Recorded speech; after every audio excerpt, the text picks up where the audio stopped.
अस्सलाम वालेकुम जी, मैं हूँ इसाराना और डेली पाकिस्तान पे आपको खुश आमदीद कहता हूँ। हमारे साथ इस वक्त मौजूद हैं वफाकी वज़ीर इत्तलात और नशियात जनाब शिबली फराज साहब।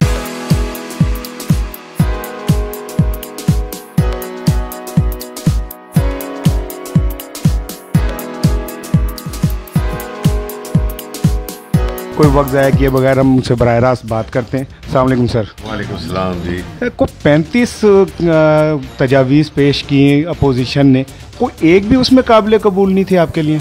देखें, असल में बात यह है कि मकसद क्या था, टाइमिंग क्या थी, किस चीज़ से वो मुंसलिक की जा रही थी।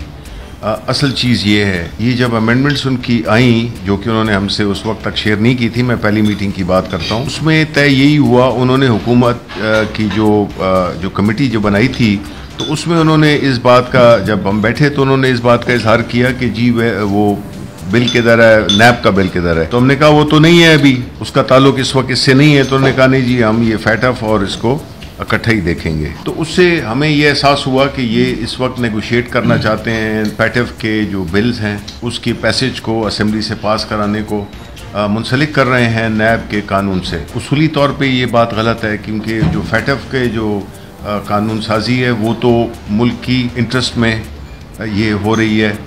ये एक ऐसी ऑब्लिगेशंस है जो कि हम पे, जो इंटरनेशनल अथॉरिटीज़ हैं उन्होंने हम पे ये लागू की है और उनको फुलफ़िल करना वो तो हमारा एक किस्म का फ़र्ज़ बन जाता है। अदरवाइज़ पाकिस्तान जो है तो ब्लैक लिस्ट में भी जा सकता है, ग्रे में तो हम हैं। अब अगर उसके साथ आप जोड़ दें, कंडीशनल कर दें नैब के कानून को, तो इसका मतलब है कि आप फिर उसको सौदाबाजी कर रहे हैं। ये तासुर क्यों है कि जो भी अपोजिशन लीडर हुकूमत को ज़रा सा भी टफ टाइम देता है, नैब उसे दबोच लेती है? मैं ये कहूँगा कि ये क्या वजह है कि जब भी एहतसाब करीब होने को आता है तो APC बुला ली जाती है। ये तो उनका हक है ना, सियासी हक है। सियासी हक तो है, लेकिन आपको टाइमिंग भी देखनी होगी कि उसमें बुनियादी तौर पे उनके पास है क्या। देखें, जो भी इस वक्त मुल्क के जो हालात हैं उसमें ये उन्हीं का किया धरा है। ये जो भी आपको मुल्क में जो एक गुर्बत, इदारों का मफलूज होना, ये जो सारा जो एक पूरे निज़ाम माशरा जो जिस इस तरफ से गुजर रहा है, ये तो सारा उनका किया धरा है। हम तो उसको ठीक करने की कोशिश कर रहे हैं, हम तो उसको अपने पाँव पे फिर खड़ा करने की कोशिश कर रहे हैं। इदारों को दोबारा हम उठाना चाहते हैं। ऐसी सूरत हाल में जबकि एक मुल्क में एक ऐसी वबा आई हुई हो जो कि जिसने के आलमी सतह पर लपेट में लिया हुआ हो, इकनॉमिक कंडीशंस पूरे दुनिया में बड़ी गैर यकीनी हैं।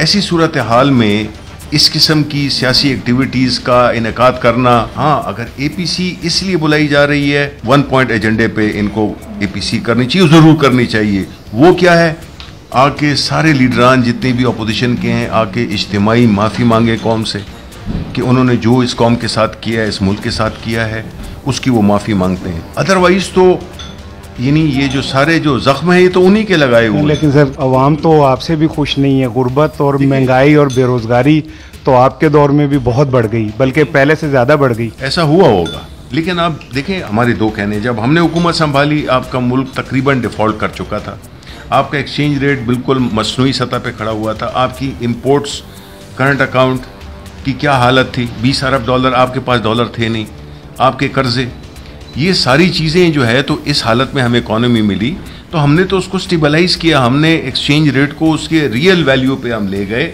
जिसकी वजह से देखें जब आपकी करेंसी उन्होंने एक मसनूई तौर पे खड़ी की हुई थी, उससे क्या हुआ कि इंडस्ट्री लग नहीं सकती थी, इसलिए कि जो इंडस्ट्री आपकी यहाँ पे प्रोड्यूस करती उससे आधी कीमत में बाहर से आप इंपोर्ट कर सकते थे। नतीजतन लोगों ने इंडस्ट्री लगानी छोड़ दी। नतीजतन ये है कि हमें फॉरेन एक्सचेंज जिसकी कमी है हमें, और वो हमेशा एक्सपोर्ट्स के थ्रू होती है, वो फॉरेन डायरेक्ट इन्वेस्टमेंट के थ्रू होती है, वो थ्रू रेमिटेंसेस होती है। तो जब ये चीज़ें नहीं हो रही थी तो उसको हमने एक संभाला दिया, उसको हमने सपोर्ट किया उसकी, और ये एक बहुत बड़ी पॉलिटिकल कॉस्ट थी हमने। बिकॉज देखें, हम में और उनमें फ़र्क क्या है, उन्होंने हुकूमत बचाने के लिए वो फैसले नहीं किए जो उनको करने चाहिए थे, क्योंकि उसकी एक पॉलिटिकल कॉस्ट थी। हमने ऐसे फैसले किए जिसकी कि हमें पता है कि पॉलिटिकल कॉस्ट है। ये कोई किसी भी हुकूमत के लिए एक अच्छा वो नहीं है कि जिसमें कि वो एक डिवैल्यूएशन करे जिससे कि चीज़ें अचानक महंगी हो जाएं। तो हमने वो डिसीजन लिए बिकॉज वो मुल्क के मफाद में थे। उसकी शुरू में तकलीफ ज़रूर है, लेकिन अब आपका ये है कि आपका जो एक्सचेंज रेट है वो रियल हो गया है, अभी आज मैं आपको बड़े उस वसूख के साथ कहता हूं कि हमारी जो एक्सपोर्ट्स हैं, खासतौर पे टेक्सटाइल इंडस्ट्री में, हमारे फैक्ट्रीज के वीविंग के पास कोई ऑर्डर मजीद लेने की सकत नहीं है। रियल एस्टेट कंस्ट्रक्शन की जो बिजनेस है वो मुतहर्रिक हो गई है।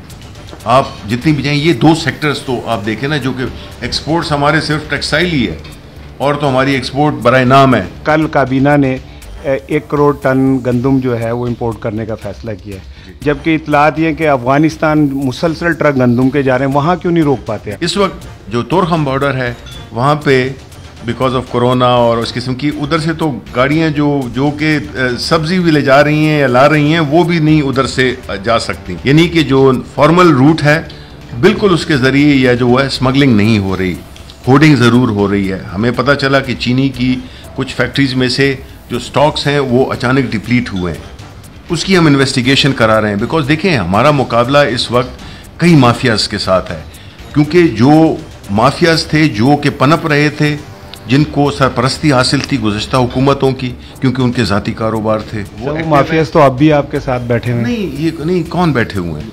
आपने जहांगीर तरीन साहब माजी में वही थे ना? नहीं, तो शुगर में हमने वो इसलिए शुगर रिपोर्ट और कमीशन बनाया क्योंकि उसमें हम जहांगीर तरीन नहीं थे, वो उनका नाम नहीं है उसमें। कौन सी हुकूमत है आप मुझे बताएं जो अपने ही लीडर्स को उस तहकीकात करे जिसमें कि जो बकौल आपके कि वो उसमें शामिल हैं, वो माफियाज में, ठीक है? तो हमने तो उसको किया है, हमने we have put money where our mouth is. हम तो ये समझते हैं कि जो भी लोग जो कि इस मुल्क को अपने हिसार में रखना चाहते हैं, वो तबके, वो बिजनेसेस, वो माफियाज, हम उनके खिलाफ एक्शन ले रहे हैं और उनका रिएक्शन होगा। ये पावरफुल लोग होते हैं, तो कभी वो चीनी उठा देंगे, कभी वो होर्डिंग ज़ख़ीरंदोज़ी होगी। आटे की भी इसी तरह कोई शॉर्टेज नहीं है, लेकिन मैनेज किया जा रहा है। अब हम जाहिर है कि हम ये मानते हैं कि 2 साल में हम ये इतना कुछ नहीं कर सकते जिसमें कि हम बिल्कुल इस मुल्क को ठीक कर दें जिस तरह होना चाहिए किसी भी एक महज़ब मुल्क में।